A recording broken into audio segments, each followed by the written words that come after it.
ಓಂ ಶಾಂತಿ. ತಾರೀಕು 29/4/2026 ಪ್ರಾತಃ ಮುರಳಿ. ಮಧುರ ಮಕ್ಕಳೇ, ಪತಿತ ಜಗತ್ತಿನಿಂದ ಸಂಬಂಧವನ್ನು ಬಿಟ್ಟು ಒಬ್ಬ ತಂದೆಯೊಂದಿಗೆ ಬುದ್ಧಿಯೋಗವನ್ನು ಇಡಿ. ಆಗ ಮಾಯೆಯಿಂದ ಸೋಲು ಉಂಟಾಗುವುದಿಲ್ಲ. ಪ್ರಶ್ನೆ: ಸಮರ್ಥ ತಂದೆಯ ಜೊತೆ ಇದ್ದರೂ ಸಹ ಯಜ್ಞದಲ್ಲಿ ಅನೇಕ ವಿಘ್ನಗಳು ಏಕೆ ಬೀಳುತ್ತವೆ? ಕಾರಣವೇನು? ಉತ್ತರ: ಡ್ರಾಮಾನುಸಾರ ಈ ವಿಘ್ನಗಳಂತೂ ಬರಲೇಬೇಕು. ಏಕೆಂದರೆ ಯಾವಾಗ ಯಜ್ಞದಲ್ಲಿ ಅಸುರರ ವಿಘ್ನಗಳು ಬೀಳುವುದೋ ಆಗಲೇ ಅವರ ಪಾಪದ ಕೊಡ ತುಂಬುವುದು. ಇದರಲ್ಲಿ ತಂದೆಯೂ ಸಹ ಏನೂ ಮಾಡಲು ಸಾಧ್ಯವಿಲ್ಲ. ಇದು ಡ್ರಾಮಾದಲ್ಲಿ ನಿಗದಿಯಾಗಿದೆ. ವಿಘ್ನಗಳು ಬರಲೇಬೇಕು. ಆದರೆ ನೀವು ವಿಘ್ನಗಳಿಗೆ ಗಾಬರಿಯಾಗಬಾರದು. ಗೀತೆ: ಯಾರು ತಂದೆ ತಾಯಿಯಾಗಿದ್ದಾರೆ? ಓಂ ಶಾಂತಿ. ಮಕ್ಕಳು, ಬೇಹದ್ದಿನ ತಂದೆಯ ಆದೇಶವನ್ನು ಕೇಳಿದಿರಿ. ಈ ಜಗತ್ತಿನ ಯಾವ ತಂದೆ ತಾಯಿ ಇದ್ದಾರೆ, ಇಲ್ಲಿ ಯಾವ ನಿಮ್ಮ ಸಂಬಂಧ ಇದೆಯೋ ಅದು ದೇಹದ ಜೊತೆಗಿದೆ. ಏಕೆಂದರೆ ದೇಹದೊಂದಿಗೆ ಮೊಟ್ಟ ಮೊದಲು ತಾಯಿಯ, ನಂತರ ತಂದೆಯ ಸಂಬಂಧ ಏರ್ಪಡುತ್ತದೆ. ನಂತರ ಸಹೋದರ ಸಹೋದರಿ ಬಂಧುಗಳ ಸಂಬಂಧ ಬೆಳೆಯುತ್ತದೆ. ಅಂದಾಗ ಬೇಹದ್ದಿನ ತಂದೆಯ ಹೇಳಿಕೆ ಏನೆಂದರೆ, ಈ ಜಗತ್ತಿನಲ್ಲಿ ನಿಮಗೆ ಯಾವ ತಂದೆ ತಾಯಿ ಇದ್ದಾರೆಯೋ ಅವರೊಂದಿಗೆ ಸಹ ಬುದ್ಧಿಯೋಗವನ್ನು ಇಡಬೇಡಿ. ಈ ಜಗತ್ತಿನೊಂದಿಗೆ ಸಂಬಂಧವನ್ನು ಇಟ್ಟುಕೊಳ್ಳಬೇಡಿ. ಏಕೆಂದರೆ ಕಲಿಯುಗಿ ಚೀಚಿ ಸಂಬಂಧಗಳಾಗಿವೆ. ಈ ಪತಿತ ಪ್ರಪಂಚದೊಂದಿಗಿನ ಬುದ್ಧಿಯೋಗವನ್ನು ತೆಗೆದು ನನ್ನೊಬ್ಬನೊಂದಿಗೆ ಜೋಡಿಸಿ ಮತ್ತು ಹೊಸ ಜಗತ್ತಿನೊಂದಿಗೆ ಜೋಡಿಸಿ. ಏಕೆಂದರೆ ನೀವೀಗ ನನ್ನ ಬಳಿ ಬರಬೇಕು. ಕೇವಲ ಸಂಬಂಧವನ್ನು ಜೋಡಿಸುವ ಮಾತಾಗಿದೆ, ಮತ್ಯಾವುದೇ ಕಷ್ಟವಿಲ್ಲ. ಯಾರಿಗೆ ಸೂಚನೆ ಸಿಗುವುದೋ ಅವರು ಸಂಬಂಧವನ್ನು ಜೋಡಿಸುತ್ತಾರೆ. ಸತ್ಯಯುಗದಲ್ಲಿ ಮೊದಲು ಸಂಬಂಧವು ಬಹಳ ಚೆನ್ನಾಗಿರುತ್ತದೆ. ಸತೋ ಪ್ರಧಾನರೇ ನಂತರ ಕೆಳಗಿಳಿಯತೊಡಗುತ್ತಾರೆ. ಆಗ ಸುಖದ ಸಂಬಂಧವು ಕಳೆಯುತ್ತಾ ಕಳೆಯುತ್ತಾ ಕಡಿಮೆ ಆಗತೊಡಗುತ್ತದೆ. ಈಗಂತೂ ಈ ಹಳೆಯ ಪ್ರಪಂಚದಿಂದ ಬುದ್ಧಿಯೋಗವನ್ನು ಸಂಪೂರ್ಣ ತೆಗೆಯಬೇಕು. ತಂದೆಯು ತಿಳಿಸುತ್ತಾರೆ, ನನ್ನ ಜೊತೆ ಸಂಬಂಧವನ್ನು ಇಡಿ, ಶ್ರೀಮತದಂತೆ ನಡೆಯಿರಿ ಮತ್ತು ಯಾವುದೆಲ್ಲ ದೇಹದ ಸಂಬಂಧಗಳಿವೆಯೋ ಅವೆಲ್ಲವನ್ನು ಬಿಟ್ಟು ಬಿಡಿ. ಇವೆಲ್ಲವೂ ಖಂಡಿತ ವಿನಾಶವಾಗುವುದು. ಮಕ್ಕಳಿಗೆ ತಿಳಿದಿದೆ, ಯಾವ ತಂದೆಗೆ ಪರಮಪಿತ ಪರಮಾತ್ಮನೆಂದು ಹೇಳಲಾಗುತ್ತದೆಯೋ ಅವರು ಸಹ ಡ್ರಾಮಾನುಸಾರ ಸರ್ವಿಸ್ ಮಾಡುತ್ತಾರೆ. ಅವರು ಸಹ ಡ್ರಾಮಾದ ಬಂಧನದಲ್ಲಿ ಬಂಧಿತರಾಗಿದ್ದಾರೆ. ಭಗವಂತನು ಸರ್ವಶಕ್ತಿವಂತನೆಂದು ಮನುಷ್ಯರು ತಿಳಿಯುತ್ತಾರೆ. ಹೇಗೆ ಕೃಷ್ಣನನ್ನು ಸಹ ಸರ್ವಶಕ್ತಿವಂತನೆಂದು ಒಪ್ಪುತ್ತಾರೆ. ಅವರಿಗೆ ಸ್ವದರ್ಶನ ಚಕ್ರವನ್ನು ತೋರಿಸಿದ್ದಾರೆ. ಅದರಿಂದ ಅಸುರರ ತಲೆ ಕತ್ತರಿಸುತ್ತಾನೆಂದು ತಿಳಿಯುತ್ತಾರೆ. ಆದರೆ ದೇವತೆಗಳು ಹಿಂಸಾ ಕೃತ್ಯವನ್ನು ಹೇಗೆ ಮಾಡುವರು ಎಂಬುದನ್ನು ತಿಳಿದುಕೊಳ್ಳುವುದಿಲ್ಲ. ದೇವತೆಗಳಂತೂ ಈ ರೀತಿ ಮಾಡಲು ಸಾಧ್ಯವಿಲ್ಲ. ದೇವತೆಗಳಿಗೆ ಹೇಳಲಾಗುತ್ತದೆ, ಅವರದು ಅಹಿಂಸಾ ಪರಮೋ ಧರ್ಮವಾಗಿತ್ತು. ಅವರಲ್ಲಿ ಹಿಂಸೆಯು ಎಲ್ಲಿಂದ ಬಂದಿತು? ಯಾರಿಗೆ ಏನು ಬಂದಿತೋ ಅದನ್ನು ಕುಳಿತು ಬರೆದು ಬಿಟ್ಟಿದ್ದಾರೆ. ಎಷ್ಟೊಂದು ಧರ್ಮಗ್ಲಾನಿ ಮಾಡಿದ್ದಾರೆ. ತಂದೆಯು ತಿಳಿಸುತ್ತಾರೆ, ಈ ಶಾಸ್ತ್ರಗಳಲ್ಲಿ ಹಿಟ್ಟಿನಲ್ಲಿ ಉಪ್ಪಿನಷ್ಟು ಸತ್ಯವಿದೆ. ಇದನ್ನು ಬರೆದಿದ್ದಾರೆ. ರುದ್ರಜ್ಞಾನವನ್ನು ರಚಿಸಿದ್ದರು. ಅದರಲ್ಲಿ ಅಸುರರ ವಿಘ್ನಗಳನ್ನು ಹಾಕುತ್ತಿದ್ದರು. ಅಬಲೆಯರ ಮೇಲೆ ಅತ್ಯಾಚಾರವಾಗುತ್ತಿತ್ತು. ಇದನ್ನಂತೂ ಸರಿಯಾಗಿ ಬರೆದಿದ್ದಾರೆ. ಶಾಸ್ತ್ರಗಳಲ್ಲಿ ಸತ್ಯವೇನು ಅಸತ್ಯವೇನಿದೆ ಎಂಬುದನ್ನು ನೀವು ಈಗ ತಿಳಿದುಕೊಂಡಿದ್ದೀರಿ. ಸ್ವಯಂ ಭಗವಂತನೇ ಹೇಳುತ್ತಾರೆ, ಈ ರುದ್ರಜ್ಞಾನ ಯಜ್ಞದಲ್ಲಿ ವಿಘ್ನಗಳು ಖಂಡಿತ ಬೀಳುತ್ತವೆ. ಇದು ಡ್ರಾಮಾದಲ್ಲಿ ನಿಗದಿಯಾಗಿದೆ. ಪರಮಾತ್ಮನ ಜೊತೆ ಇರುವ ಕಾರಣ ವಿಘ್ನಗಳನ್ನು ದೂರ ಸರಿಸುತ್ತಾರೆ ಎಂದಲ್ಲ. ಇದರಲ್ಲಿ ತಂದೆಯು ಏನು ಮಾಡುವರು? ಡ್ರಾಮಾದಲ್ಲಿ ಇದೆಲ್ಲವೂ ಆಗಲೇಬೇಕು. ಇವರೆಲ್ಲರೂ ವಿಘ್ನಗಳನ್ನು ಹಾಕಿದಾಗಲೇ ಪಾಪದ ಕೊಡ ತುಂಬುವುದಲ್ಲವೇ? ತಂದೆಯು ತಿಳಿಸುತ್ತಾರೆ, ಡ್ರಾಮಾದಲ್ಲಿ ಯಾವುದು ನಿಗದಿಯಾಗಿದೆಯೋ ಅದೇ ಆಗುವುದು. ಅಸುರರ ವಿಘ್ನಗಳು ಖಂಡಿತ ಬೀಳುತ್ತವೆ. ತಮ್ಮ ರಾಜಧಾನಿಯು ಸ್ಥಾಪನೆಯಾಗುತ್ತದೆ. ಅರ್ಧಕಲ್ಪ ಮಾಯೆಯ ರಾಜ್ಯದಲ್ಲಿ ಮನುಷ್ಯರು ಎಷ್ಟೊಂದು ತಮೋ ಪ್ರಧಾನ ಬುದ್ಧಿಯವರು ಭ್ರಷ್ಟಾಚಾರಿಗಳಾಗಿ ಬಿಡುತ್ತಾರೆ. ಮತ್ತೆ ಅವರನ್ನು ಶ್ರೇಷ್ಠಾಚಾರಿಗಳನ್ನಾಗಿ ಮಾಡುವುದು ತಂದೆಯ ಕರ್ತವ್ಯ ಅಲ್ಲವೇ? ಭ್ರಷ್ಟಾಚಾರಿಗಳಾಗುವುದರಲ್ಲಿ ಅರ್ಧಕಲ್ಪ ಹಿಡಿಸುತ್ತದೆ. ಮತ್ತೆ ಸೆಕೆಂಡಿನಲ್ಲಿ ತಂದೆಯು ಶ್ರೇಷ್ಠಾಚಾರಿಯನ್ನಾಗಿ ಮಾಡುತ್ತಾರೆ. ನಿಶ್ಚಯವಾಗಲು ಸಮಯ ಹಿಡಿಸುವುದಿಲ್ಲ. ಬಹಳ ಒಳ್ಳೊಳ್ಳೆಯ ಮಕ್ಕಳಿದ್ದಾರೆ, ಅವರಿಗೆ ಬಹುಬೇಗನೆ ನಿಶ್ಚಯವಾಗುತ್ತದೆ, ಕೂಡಲೇ ಪ್ರತಿಜ್ಞೆ ಮಾಡುತ್ತಾರೆ. ಆದರೆ ಮಾಯೆಯೂ ಸಹ ಶಕ್ತಿಶಾಲಿ ಅಲ್ಲವೇ? ಮನಸ್ಸಿನಲ್ಲಿ ಒಂದಲ್ಲ ಒಂದು ಬಿರುಗಾಳಿ ತರುತ್ತದೆ, ಆದರೆ ಪುರುಷಾರ್ಥ ಮಾಡಿ ಅದನ್ನು ಕರ್ಮದಲ್ಲಿ ತರಬಾರದು. ಎಲ್ಲರೂ ಪುರುಷಾರ್ಥ ಮಾಡುತ್ತಿದ್ದಾರೆ, ಕರ್ಮಾತೀತ ಸ್ಥಿತಿಯಂತೂ ಯಾರದೂ ಆಗಿಲ್ಲ. ಕರ್ಮೇಂದ್ರಿಯಗಳಿಂದ ಒಂದಲ್ಲ ಒಂದು ತಪ್ಪಾಗಿ ಬಿಡುತ್ತದೆ. ಕರ್ಮಾತೀತ ಸ್ಥಿತಿಯನ್ನು ತಲುಪುವುದರಲ್ಲಿ ಮಧ್ಯದಲ್ಲಿ ವಿಘ್ನಗಳು ಖಂಡಿತ ಬರುತ್ತವೆ. ತಂದೆಯು ತಿಳಿಸಿದ್ದಾರೆ, ಪುರುಷಾರ್ಥ ಮಾಡುತ್ತಾ ಮಾಡುತ್ತಾ ಅಂತ್ಯದಲ್ಲಿ ಹೋಗಿ ಕರ್ಮಾತೀತ ಸ್ಥಿತಿ ಆಗುತ್ತದೆ. ಆಗ ಈ ಶರೀರವೇ ಇರುವುದಿಲ್ಲ. ಆದ್ದರಿಂದ ಸಮಯ ಹಿಡಿಸುತ್ತದೆ, ಒಂದಲ್ಲ ಒಂದು ವಿಘ್ನಗಳು ಬೀಳುತ್ತವೆ. ಕೆಲವೊಮ್ಮೆ ಮಾಯೆಯು ಸೋಲಿಸಿ ಬಿಡುತ್ತದೆ. ಮಲ್ಲ ಯುದ್ಧ ಅಲ್ಲವೇ? ತಂದೆಯ ನೆನಪಿನಲ್ಲಿ ಇರಬೇಕೆಂದು ಬಯಸುತ್ತಾರೆ, ಆದರೆ ಇರಲು ಸಾಧ್ಯವಾಗುವುದಿಲ್ಲ. ಇನ್ನು ಅಲ್ಪ ಸ್ವಲ್ಪ ಯಾವ ಸಮಯವು ಉಳಿದಿದೆಯೋ ಅಲ್ಲಿಯವರೆಗೂ ನಿಧಾನವಾಗಿ ಆ ಸ್ಥಿತಿಯನ್ನು ಧಾರಣೆ ಮಾಡಿಕೊಳ್ಳಬೇಕು. ಯಾರೂ ಸಹ ಜ್ಞಾನ ಪಡೆದ ಕೂಡಲೇ ರಾಜಕುಮಾರನಾಗುವುದಿಲ್ಲ. ಚಿಕ್ಕ ಮಗು ನಿಧಾನವಾಗಿ ಬೆಳವಣಿಗೆ ಆಗುತ್ತದೆ ಅಲ್ಲವೇ? ಇದರಲ್ಲಿಯೂ ಸಮಯ ಹಿಡಿಸುತ್ತದೆ. ಇನ್ನೂ ಸ್ವಲ್ಪ ಸಮಯ ಉಳಿದಿದೆ. ಎಲ್ಲವೂ ಪುರುಷಾರ್ಥದ ಮೇಲೆ ಆಧಾರಿತವಾಗಿದೆ. ಗಮನ ಕೊಡಬೇಕು. ನಾವು ಹೇಗಾದರೂ ಮಾಡಿ ತಂದೆಯಿಂದ ಆಸ್ತಿಯನ್ನು ಖಂಡಿತ ಪಡೆದುಕೊಳ್ಳುತ್ತೇವೆ, ಮಾಯೆಯನ್ನು ಖಂಡಿತ ಎದುರಿಸುತ್ತೇವೆ. ಆದ್ದರಿಂದ ಪ್ರತಿಜ್ಞೆ ಮಾಡುತ್ತೇವೆ. ಮಾಯೆಯು ಕಡಿಮೆ ಏನಲ್ಲ, ಬಹಳ ಚಿಕ್ಕ ರೂಪದಲ್ಲಿಯೂ ಬರುತ್ತದೆ. ಶಕ್ತಿಶಾಲಿಗಳ ಮುಂದೆ ಶಕ್ತಿಶಾಲಿಯಾಗಿಯೂ ಬರುತ್ತದೆ. ಈ ಮಾತುಗಳು ಯಾವುದೇ ಶಾಸ್ತ್ರಗಳಲ್ಲಿ ಇಲ್ಲ. ತಂದೆಯು ತಿಳಿಸುತ್ತಾರೆ, ನೀವು ಮಕ್ಕಳಿಗೆ ಈಗ ತಿಳಿಸುತ್ತೇನೆ, ತಂದೆಯ ಮೂಲಕ ನೀವು ಸದ್ಗತಿಯನ್ನು ಪಡೆಯುತ್ತೀರಿ. ನಂತರ ಈ ಜ್ಞಾನದ ಅವಶ್ಯಕತೆಯೇ ಇರುವುದಿಲ್ಲ. ಜ್ಞಾನದಿಂದ ಸದ್ಗತಿಯಾಗುವುದು. ಸತ್ಯಯುಗಕ್ಕೆ ಸದ್ಗತಿ ಎಂದು ಹೇಳಲಾಗುತ್ತದೆ. ಮಧುರಾತಿ ಮಧುರ ಮಕ್ಕಳಿಗೆ ಲಕ್ಷ್ಯವು ಸಿಕ್ಕಿದೆ, ಇದನ್ನು ತಿಳಿದುಕೊಂಡಿದ್ದೀರಿ. ಡ್ರಾಮಾನುಸಾರ ವೃಕ್ಷವು ವೃದ್ಧಿಯಾಗುವುದರಲ್ಲಿ ಸಮಯವಂತೂ ಹಿಡಿಸುತ್ತದೆ. ವಿಘ್ನಗಳು ಬಹಳ ಬರುತ್ತವೆ. ಪರಿವರ್ತನೆ ಆಗಬೇಕಾಗುತ್ತದೆ. ಕಬಡಿಯಿಂದ ವಜ್ರ ಸಮಾನ ಆಗಬೇಕು. ರಾತ್ರಿ ಹಗಲಿನ ಅಂತರವಿದೆ. ದೇವತೆಗಳ ಮಂದಿರಗಳನ್ನು ಈಗಲೂ ಕಟ್ಟಿಸುತ್ತಿರುತ್ತಾರೆ. ನೀವು ಬ್ರಾಹ್ಮಣರು ಈಗ ಮಂದಿರಗಳನ್ನು ಕಟ್ಟಿಸುವುದಿಲ್ಲ, ಏಕೆಂದರೆ ಅದು ಭಕ್ತಿ ಮಾರ್ಗವಾಗಿದೆ. ಈಗ ಭಕ್ತಿ ಮಾರ್ಗವು ಸಮಾಪ್ತಿಯಾಗಿ ಜ್ಞಾನ ಮಾರ್ಗಕ್ಕೆ ಜಯವಾಗಲಿದೆ ಎಂದು ಪ್ರಪಂಚದವರಿಗೆ ಗೊತ್ತೇ ಇಲ್ಲ. ಇದು ಕೇವಲ ನೀವು ಮಕ್ಕಳಿಗೆ ತಿಳಿದಿದೆ. ಮನುಷ್ಯರಂತೂ ಕಲಿಯುಗವು ಇನ್ನೂ ಮಗುವಾಗಿದೆ ಎಂದು ತಿಳಿಯುತ್ತಾರೆ. ಅವರದೆಲ್ಲವೂ ಶಾಸ್ತ್ರಗಳ ಮೇಲೆ ಆಧಾರಿತವಾಗಿದೆ. ನೀವು ಮಕ್ಕಳಿಗೆ ತಂದೆಯು ಕುಳಿತು ಎಲ್ಲಾ ವೇದಶಾಸ್ತ್ರಗಳ ರಹಸ್ಯವನ್ನು ತಿಳಿಸುತ್ತಾರೆ. ತಂದೆಯು ಹೇಳುತ್ತಾರೆ, ಇಲ್ಲಿಯವರೆಗೂ ನೀವು ಏನೆಲ್ಲವನ್ನು ಓದಿದ್ದೀರೋ ಅದೆಲ್ಲವನ್ನು ಮರೆತು ಹೋಗಿ. ಅದರಿಂದ ಯಾರದೇ ಸದ್ಗತಿ ಆಗುವುದಿಲ್ಲ. ಬಲೆ ಅಲ್ಪಕಾಲದ ಸುಖ ಸಿಗುತ್ತಾ ಬಂದಿದೆ. ಸದಾ ಸುಖವೇ ಸುಖ ಸಿಗಲು ಸಾಧ್ಯವಿಲ್ಲ. ಇದು ಕ್ಷಣಭಂಗುರ ಸುಖ ಆಗಿದೆ. ಮನುಷ್ಯರು ದುಃಖದಲ್ಲಿರುತ್ತಾರೆ. ಸತ್ಯಯುಗದಲ್ಲಿ ದುಃಖದ ಹೆಸರೇ ಇರುವುದಿಲ್ಲ ಎಂಬುದು ಮನುಷ್ಯರಿಗೆ ಗೊತ್ತಿಲ್ಲ. ಅವರು ಅಲ್ಲಿಯೂ ಸಹ ಇಂತಹ ಮಾತುಗಳನ್ನು ತಿಳಿಸಿದ್ದಾರೆ. ಕೃಷ್ಣಪುರಿಯಲ್ಲಿ ಕಂಸನಿದ್ದನು, ಕೃಷ್ಣನು ಜೈಲಿನಲ್ಲಿ ಜನ್ಮ ಪಡೆದನು, ಹೀಗೆ ಅನೇಕ ಮಾತುಗಳನ್ನು ಬರೆದಿದ್ದಾರೆ. ಶ್ರೀಕೃಷ್ಣನು ಸ್ವರ್ಗದ ಮೊದಲ ರಾಜಕುಮಾರ ಅಂದ ಮೇಲೆ ಕೃಷ್ಣನು ಏನು ಪಾಪ ಮಾಡಿದನು? ಇವು ದಂತಕಥೆಗಳಾಗಿವೆ. ಇದನ್ನು ಸಹ ತಂದೆಯು ಬಂದು ಸತ್ಯವನ್ನು ತಿಳಿಸಿರುವ ಕಾರಣ ನೀವೀಗ ತಿಳಿದುಕೊಂಡಿದ್ದೀರಿ. ತಂದೆಯೇ ಬಂದು ಸತ್ಯಖಂಡವನ್ನು ಸ್ಥಾಪನೆ ಮಾಡುತ್ತಾರೆ. ಸತ್ಯಖಂಡದಲ್ಲಿ ಎಷ್ಟೊಂದು ಸುಖವಿರುತ್ತದೆ, ಅಸತ್ಯಖಂಡದಲ್ಲಿ ಎಷ್ಟೊಂದು ದುಃಖವಿದೆ. ಇದನ್ನು ಎಲ್ಲರೂ ಮರೆತು ಹೋಗಿದ್ದಾರೆ. ನೀವು ತಿಳಿದುಕೊಂಡಿದ್ದೀರಿ. ನಾವು ಶ್ರೀಮತದಂತೆ ಸತ್ಯಖಂಡವನ್ನು ಸ್ಥಾಪನೆ ಮಾಡಿ ಅದರ ಮಾಲೀಕರಾಗುತ್ತೇವೆ.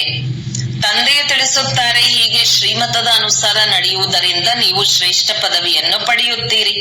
ಮಕ್ಕಳಿಗೆ ಇದು ತಿಳಿದಿದೆ. ನಾವು ಈ ವಿದ್ಯೆಯನ್ನು ಓದಿ ಸೂರ್ಯವಂಶಿ ಮಹಾರಾಜ ಮಹಾರಾಣಿ ಆಗಬೇಕು. ಶ್ರೇಷ್ಠ ಪದವಿಯನ್ನು ಪಡೆಯಲು ಎಲ್ಲರಿಗೂ ಮನಸ್ಸಾಗುತ್ತದೆ. ಎಲ್ಲರ ಪುರುಷಾರ್ಥವೂ ನಡೆಯುತ್ತದೆ. ಯಾರು ಪಕ್ಕಾ ಭಕ್ತರು ಇರುವರೋ ಅವರು ಚಿತ್ರವನ್ನು ಜೊತೆಗಿಟ್ಟುಕೊಳ್ಳುತ್ತಾರೆ.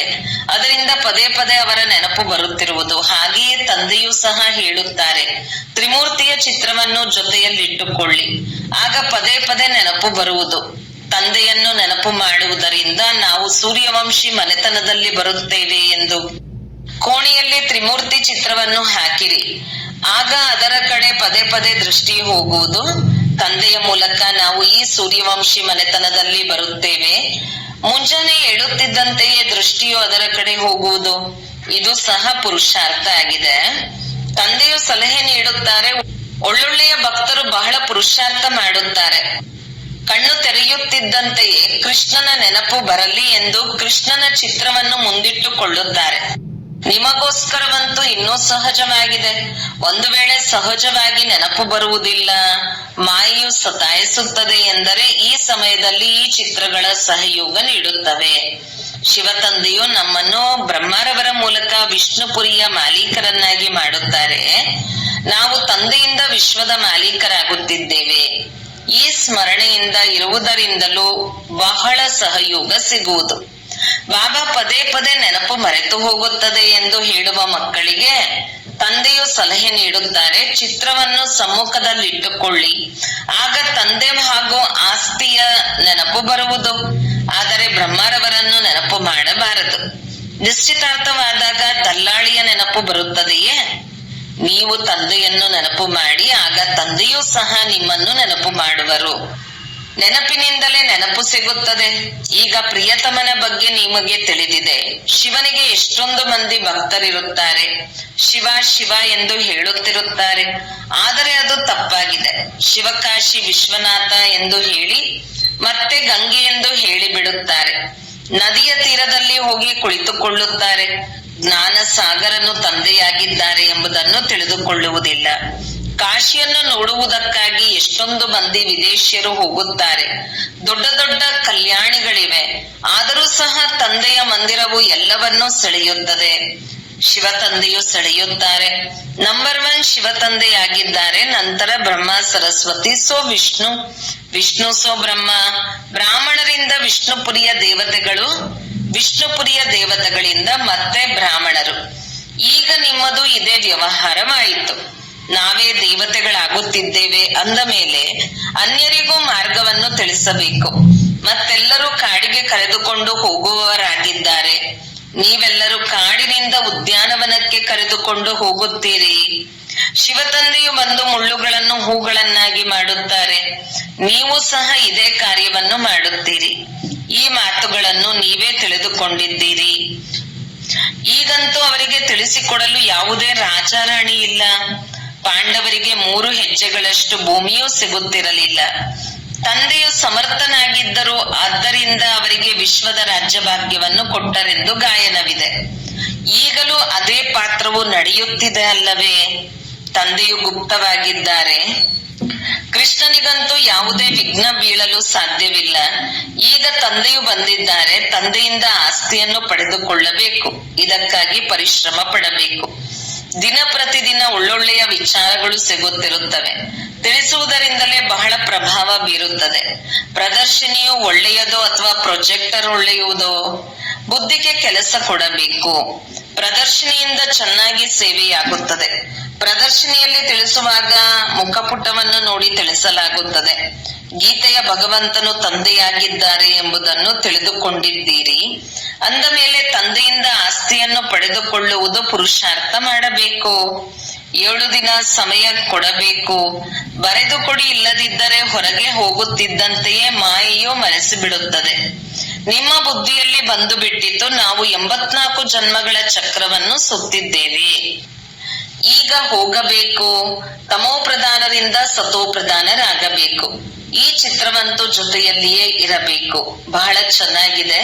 ಈ ಲಕ್ಷ್ಮೀನಾರಾಯಣರು ರಾಜ್ಯಭಾಗ್ಯವನ್ನು ಯಾವಾಗ ಮತ್ತು ಹೇಗೆ ಪಡೆದರು ಎಂಬುದನ್ನು ಬಿರ್ಲಾದವರು ಸಹ ತಿಳಿದುಕೊಂಡಿಲ್ಲ. ನೀವು ತಿಳಿದುಕೊಂಡಿದ್ದೀರಿ. ಅಂದ ಮೇಲೆ ನಿಮಗೆ ಬಹಳ ಖುಷಿ ಇರಬೇಕು. ಲಕ್ಷ್ಮೀನಾರಾಯಣರ ಚಿತ್ರವನ್ನು ತೆಗೆದುಕೊಂಡು ಯಾರಿಗಾದರೂ ತಿಳಿಸಿಕೊಡಿ, ಅವರು ಈ ಪದವಿಯನ್ನು ಹೇಗೆ ಪಡೆದರು. ಈ ಮಾತುಗಳು ಬುದ್ಧಿಯಿಂದ ತಿಳಿದುಕೊಳ್ಳುವ ಹಾಗೂ ತಿಳಿಸುವಂತದ್ದಾಗಿದೆ. ಗುರಿಯು ಉನ್ನತವಾಗಿದೆ. ಯಾರು ಎಂತಹ ಶಿಕ್ಷಕರೋ ಅವರು ಅದೇ ರೀತಿ ಸರ್ವಿಸ್ ಮಾಡುತ್ತಾರೆ. ನೋಡುತ್ತೇವೆ ಯಾರು ಯಾರು ತಮ್ಮ ಸ್ಥಿತಿಯ ಅನುಸಾರ ಸೇವಾ ಕೇಂದ್ರಗಳನ್ನು ಸಂಭಾಲನೆ ಮಾಡುತ್ತಿದ್ದಾರೆ. ನಶೆಯಂತೂ ಎಲ್ಲರಿಗೂ ಇದೆ, ಆದರೆ ವಿವೇಕವು ಹೇಳುತ್ತದೆ, ತಿಳಿಸುವವರು ಎಷ್ಟು ಬುದ್ಧಿವಂತರಾಗಿರುವರು ಅಷ್ಟು ಚೆನ್ನಾಗಿ ಸರ್ವಿಸ್ ಆಗುವುದು. ಎಲ್ಲರೂ ಬುದ್ಧಿವಂತರಾಗಿರಲು ಸಾಧ್ಯವಿಲ್ಲ. ಎಲ್ಲರಿಗೆ ಒಂದೇ ರೀತಿ ಶಿಕ್ಷಕರು ಸಿಗಲು ಸಾಧ್ಯವಿಲ್ಲ. ಕಲ್ಪದ ಮೊದಲು ಹೇಗೆ ನಡೆಯುತ್ತಿತ್ತೋ ಹಾಗೆಯೇ ನಡೆಯುತ್ತಿದೆ. ಆದ್ದರಿಂದ ತಂದೆಯು ತಿಳಿಸುತ್ತಾರೆ, ತಮ್ಮ ಸ್ಥಿತಿಯನ್ನು ಶಕ್ತಿಶಾಲಿ ಮಾಡಿಕೊಳ್ಳುತ್ತಾ ಇರಿ. ಇದು ಕಲ್ಪದ ಆಟವಾಗಿದೆ. ಕಲ್ಪದ ಹಿಂದಿನ ರೀತಿ ಪ್ರತಿಯೊಬ್ಬರ ಪುರುಷಾರ್ಥವು ನಡೆಯುತ್ತಿದೆ. ಏನೆಲ್ಲವೂ ಆಗುತ್ತದೆಯೋ ಕಲ್ಪದ ಮೊದಲು ಸಹ ಇದೇ ರೀತಿಯಾಗಿತ್ತು ಎಂದು ನಾವು ಹೇಳುತ್ತೇವೆ. ಆಗ ಖುಷಿಯೂ ಇರುತ್ತದೆ, ಶಾಂತಿಯೂ ಇರುತ್ತದೆ. ತಂದೆಯು ತಿಳಿಸುತ್ತಾರೆ, ಕರ್ಮ ಮಾಡುತ್ತಾ ತಂದೆಯನ್ನು ನೆನಪು ಮಾಡಿ. ಬುದ್ಧಿಯೋಗವು ಅಲ್ಲಿಯೇ ತಗಲಿ ಹಾಕಿಕೊಂಡಿರಲಿ, ಆಗ ಅನೇಕರ ಕಲ್ಯಾಣ ಆಗುವುದು. ಯಾರು ಮಾಡುವರು ಅವರು ಪಡೆಯುವರು. ಒಳ್ಳೆಯದನ್ನು ಮಾಡಿದರೆ ಒಳ್ಳೆಯದನ್ನೇ ಪಡೆಯುವರು. ಮಾಯೆಯ ಮತದಂತೆ ಎಲ್ಲರೂ ಕೆಟ್ಟದ್ದನ್ನೇ ಮಾಡುತ್ತಾ ಬಂದಿದ್ದಾರೆ. ಈಗ ಶ್ರೀಮತವು ಸಿಗುತ್ತದೆ. ಒಳ್ಳೆಯದನ್ನು ಮಾಡಿದರೆ ಒಳ್ಳೆಯದೇ ಆಗುವುದು. ಪ್ರತಿಯೊಬ್ಬರು ತನಗಾಗಿ ಪರಿಶ್ರಮ ಪಡುತ್ತಾರೆ. ಹೇಗೆ ಮಾಡುವರು ಹಾಗೆಯೇ ಪಡೆಯುವರು. ನಾವೇಕೆ ಯೋಗವನ್ನಿಡುತ್ತಾ ಸರ್ವಿಸ್ ಮಾಡಬಾರದು? ಯೋಗದಿಂದ ಆಯಸ್ಸು ಹೆಚ್ಚುವುದು. ನೆನಪಿನ ಯಾತ್ರೆಯಿಂದ ನಿರೋಗಿಗಳಾಗಬೇಕು ಅಂದ ಮೇಲೆ ನಾವೇಕೆ ತಂದೆಯ ನೆನಪಿನಲ್ಲಿ ಇರಬಾರದು? ಯಥಾರ್ಥ ಮಾತಾಗಿದೆ ಅಂದ ಮೇಲೆ ನಾವೇಕೆ ಪ್ರಯತ್ನ ಪಡಬಾರದು? ಜ್ಞಾನವು ಬಹಳ ಸಹಜವಾಗಿದೆ. ಚಿಕ್ಕ ಮಕ್ಕಳು ಸಹ ತಿಳಿದುಕೊಳ್ಳುತ್ತಾರೆ ಮತ್ತು ತಿಳಿಸುತ್ತಾರೆ, ಆದರೆ ಅವರು ಯೋಗಿಗಳಾಗಲಿಲ್ಲ. ಇದನ್ನು ಪಕ್ಕಾ ಮಾಡಿಸಬೇಕು. ತಂದೆಯನ್ನು ನೆನಪು ಮಾಡಿ. ಪದೇ ಪದೇ ಮರೆತು ಹೋಗುತ್ತದೆ ಎಂದು ಯಾರು ತಿಳಿಯುವರೋ ಅವರು ಚಿತ್ರಗಳನ್ನಿಟ್ಟುಕೊಳ್ಳಿ. ಇದು ಒಳ್ಳೆಯದೇ ಆಗಿದೆ. ಮುಂಜಾನೆ ಚಿತ್ರವನ್ನು ನೋಡಿದ ಕೂಡಲೇ ನೆನಪು ಬಂದು ಬಿಡುತ್ತದೆ. ಶಿವ ತಂದೆಯಿಂದ ನಾವು ವಿಷ್ಣುಪುರಿಯ ಆಸ್ತಿಯನ್ನು ಪಡೆಯುತ್ತಿದ್ದೇವೆ. ಈ ತ್ರಿಮೂರ್ತಿಯ ಚಿತ್ರವು ಮುಖ್ಯವಾಗಿದೆ. ಇದರ ಅರ್ಥವನ್ನು ನೀವೀಗ ತಿಳಿದುಕೊಂಡಿದ್ದೀರಿ. ಪ್ರಪಂಚದಲ್ಲಿ ಇಂತಹ ತ್ರಿಮೂರ್ತಿ ಚಿತ್ರವು ಮತ್ಯಾರ ಬಳಿಯೂ ಇಲ್ಲ. ನಾವು ಬರೆಯಲಿ ಬರೆಯದೇ ಇರಲಿ, ಇದಂತೂ ಎಲ್ಲರಿಗೂ ತಿಳಿದಿದೆ. ಬ್ರಹ್ಮನ ಮೂಲಕ ಸ್ಥಾಪನೆ, ವಿಷ್ಣುವಿನ ಮೂಲಕ ಪಾಲನೆ. ಒಳ್ಳೆಯದು ಮಧುರಾತಿ ಮಧುರ. ಅಗಲಿ ಹೋಗಿ ಮರಳಿ ಸಿಕ್ಕಿರುವ ಮಕ್ಕಳ ಪ್ರತಿ ಮಾತಪಿತಾ ಬಾಪ್ದಾದರವರ ನೆನಪು, ಪ್ರೀತಿ ಹಾಗೂ ಸುಪ್ರಭಾತ. ಆತ್ಮೀಯ ಮಕ್ಕಳಿಗೆ ಆತ್ಮೀಯ ತಂದೆಯ ನಮಸ್ತೆ. ಧಾರಣೆಗಾಗಿ ಮುಖ್ಯ ಸಾರ. 1. ಮಾಯೆಯ ಬಾಕ್ಸಿಂಗ್ ನಲ್ಲಿ ಎಂದೂ ಸೋಲುಂಟಾಗಬಾರದು. ಇದರ ಮೇಲೆ ಗಮನ ಕೊಡಬೇಕು. ಕಲ್ಪದ ಮೊದಲಿನ ಸ್ಮೃತಿಯಿಂದ ತಮ್ಮ ಸ್ಥಿತಿಯನ್ನು ಶಕ್ತಿಶಾಲಿ ಮಾಡಿಕೊಳ್ಳಬೇಕು. ಖುಷಿ ಮತ್ತು ಶಾಂತಿಯಲ್ಲಿರಬೇಕು. 2. ತಮ್ಮ ಉನ್ನತಿ ಮಾಡಿಕೊಳ್ಳುವುದಕ್ಕಾಗಿ ಶ್ರೀಮತದಂತೆ ನಡೆಯಬೇಕು. ಈ ಹಳೆಯ ಪ್ರಪಂಚದೊಂದಿಗೆ ಸಂಬಂಧವನ್ನು ತೆಗೆಯಬೇಕು. ಮಾಯೆಯ ಬಿರುಗಾಳಿಗಳಿಂದ ಪಾರಾಗಲು ಚಿತ್ರಗಳನ್ನು ಸಮ್ಮುಖದಲ್ಲಿಟ್ಟುಕೊಂಡು ತಂದೆ ಮತ್ತು ಆಸ್ತಿಯನ್ನು ನೆನಪು ಮಾಡಬೇಕು. ವರದಾನ: ಮನನದ ಮೂಲಕ ತಂದೆಯ ಆಸ್ತಿಯನ್ನು ತಮ್ಮ ಆಸ್ತಿಯನ್ನಾಗಿ ಮಾಡಿಕೊಳ್ಳುವಂತಹ ದಿವ್ಯ ಬುದ್ಧಿವಂತ ಭವ. ತಂದೆಯ ಮೂಲಕ ಯಾವುದೆಲ್ಲ ಖಜಾನೆಗಳು ಸಿಗುತ್ತವೆಯೋ ಅದನ್ನು ಮನನ ಮಾಡುತ್ತೀರೆಂದರೆ ಆಂತರಿಕವಾಗಿ ಸಮಾವೇಶವಾಗುತ್ತದೆ. ಆಸ್ತಿಯಂತೂ ಸರ್ವರಿಗೂ ಒಂದೇ ರೀತಿ ಸಿಗುತ್ತದೆ. ಆದರೆ ಅದರ ಬಗ್ಗೆ ಯಾರು ಮನನ ಮಾಡಿ ತನ್ನದನ್ನಾಗಿ ಮಾಡಿಕೊಳ್ಳುತ್ತಾರೆಯೋ ಅವರಿಗೆ ಅದರ ನಶೆ ಮತ್ತು ಖುಷಿ ಇರುತ್ತದೆ. ಆದ್ದರಿಂದ ಹೇಳಲಾಗುತ್ತದೆ, ಮನನ ಚಿಂತನೆಯಿಂದ ನಶೆ ಏರುವುದು. ಯಾರು ಸದಾ ಮನನದ ಮಸ್ತಿಯಲ್ಲಿ ಇರುತ್ತಾರೆಯೋ ಅವರಿಗೆ ಪ್ರಪಂಚದ ಯಾವುದೇ ವಸ್ತು ಗೊಂದಲಗಳು ಸಹ ಆಕರ್ಷಿಸಲು ಸಾಧ್ಯವಿಲ್ಲ. ಅವರಿಗೆ ಸ್ವತಃವಾಗಿಯೇ ದಿವ್ಯ ಬುದ್ಧಿಯ ವರದಾನವು ಪ್ರಾಪ್ತಿಯಾಗಿ ಬಿಡುತ್ತದೆ. ಸ್ಲೋಗನ್: ಮನಸ್ಸಿನ ತೊಡಕುಗಳನ್ನು ಸಮಾಪ್ತಿ ಮಾಡುವುದಕ್ಕಾಗಿ ನಿರ್ಣಯ ಶಕ್ತಿಯನ್ನು ವೃದ್ಧಿ ಮಾಡಿಕೊಳ್ಳಿರಿ. ಅವ್ಯಕ್ತ ಸೂಚನೆ: ಮಹಾನ್ ಆಗಲು ಮಧುರತೆ ಮತ್ತು ನಮ್ರತೆಯ ಗುಣ ಧಾರಣೆ ಮಾಡಿ. ಈ ರೀತಿ ತಿಳಿದುಕೊಳ್ಳಬೇಡಿ, ನಾವಂತೂ ಸದಾ ಬಾಗುತ್ತಿರುತ್ತೇವೆ, ಆದರೆ ನಮ್ಮದು ಯಾವುದೇ ಮಹತ್ವವಿಲ್ಲ. ಯಾರು ಬಾಗುವುದಿಲ್ಲ ಅಥವಾ ಸುಳ್ಳು ಹೇಳುತ್ತಾರೆ ಅವರದೇ ಮಹತ್ವವಿದೆ. ಇದು ಅಲ್ಪ ಕಾಲದ್ದಾಗಿದೆ. ಆದರೆ ನೀವು ದೂರಾಂದೇಶಿ ಬುದ್ಧಿಯನ್ನಿಟ್ಟುಕೊಳ್ಳಿ. ಇಲ್ಲಿ ಎಷ್ಟು ಜನರ ಮುಂದೆ ಬಾಗುವಿರಿ, ಅರ್ಥಾತ್ ನಮ್ರತೆಯ ಗುಣದ ಧಾರಣೆ ಮಾಡುವಿರಿ. ಆಗ ಇಡೀ ಕಲ್ಪವೇ ಸರ್ವ ಆತ್ಮರು ಮುಂದೆ ಮುಂದೆ ನಮನ ಮಾಡುವರು. ಸತ್ಯಯುಗ ತ್ರೇತಾಯುಗದಲ್ಲಿ ರಾಜರಿಗೆ ಗೌರವವನ್ನು ಕೊಡುತ್ತಾರೆ, ಆದರೆ ಮನಸ್ಸಿನಿಂದ ಬಾಗುವರು, ಕತ್ತಿನಿಂದ ಅಲ್ಲ. ಮತ್ತು ದ್ವಾಪರ ಕಲಿಯುಗದಲ್ಲಿ ಕತ್ತನ್ನು ಅಂದರೆ ತಲೆಯನ್ನು ಭಾಗಿಸುವರು. ಓಂ ಶಾಂತಿ.